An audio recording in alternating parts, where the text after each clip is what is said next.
When I was a kid, I used to get National Geographic every month.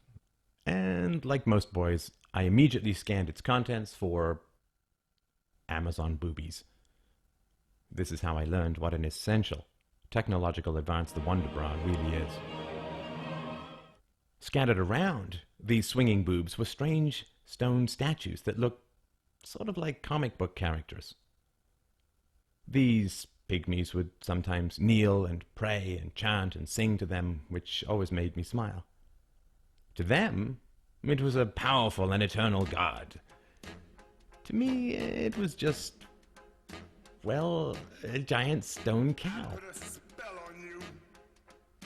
There are over 10,000 gods around the world, which look pretty ridiculous to just about everyone. If you weren't raised with them, they have no emotional resonance, no mythological power.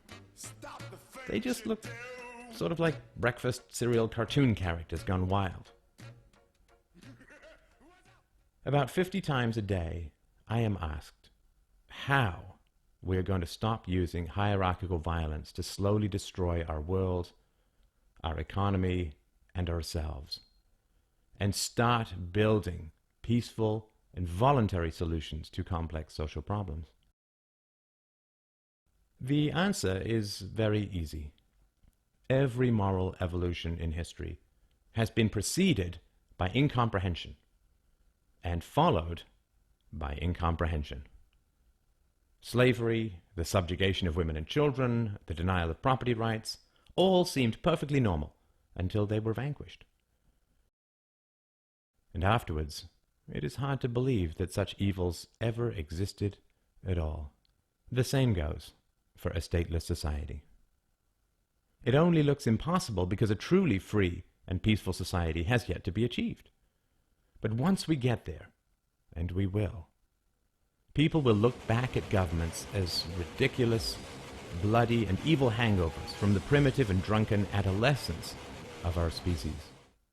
Your government cannot protect your property by stealing half of it first.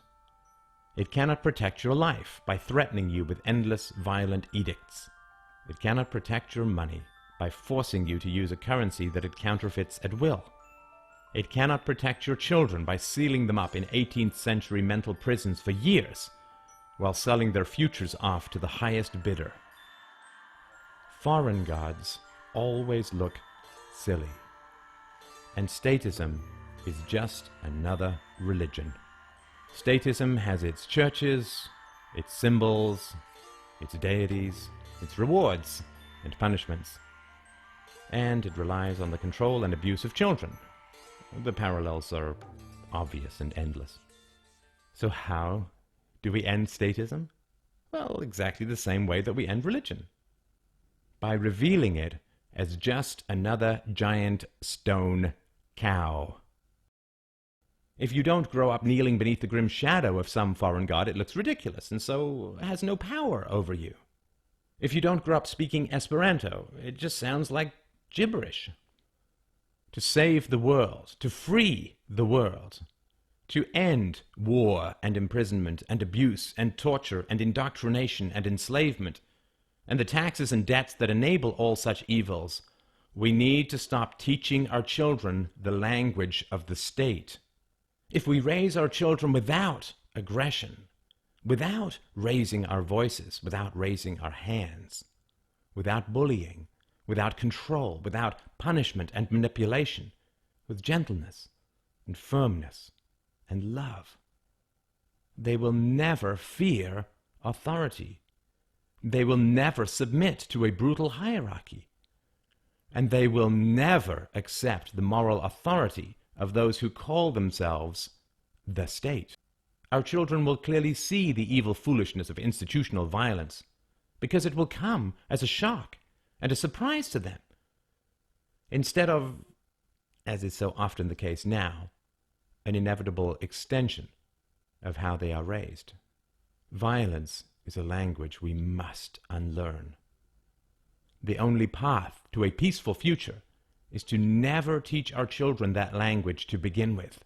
Then, and only then, all the ugly bullying and violence and control and herding and kidnapping and imprisoning and counterfeiting and indebting and enslaving and worship and fear and obedience will no longer be charged with the power of myth and the petty religion of nationalism.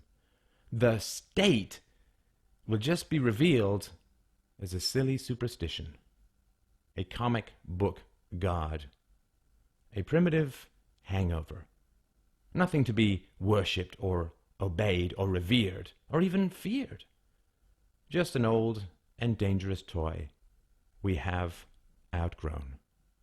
When that great dawn comes, when myth falls from delusion, the state will be revealed as just another giant stone cow, which we can all leave behind in the jungle of history it came from and where it damn well belongs.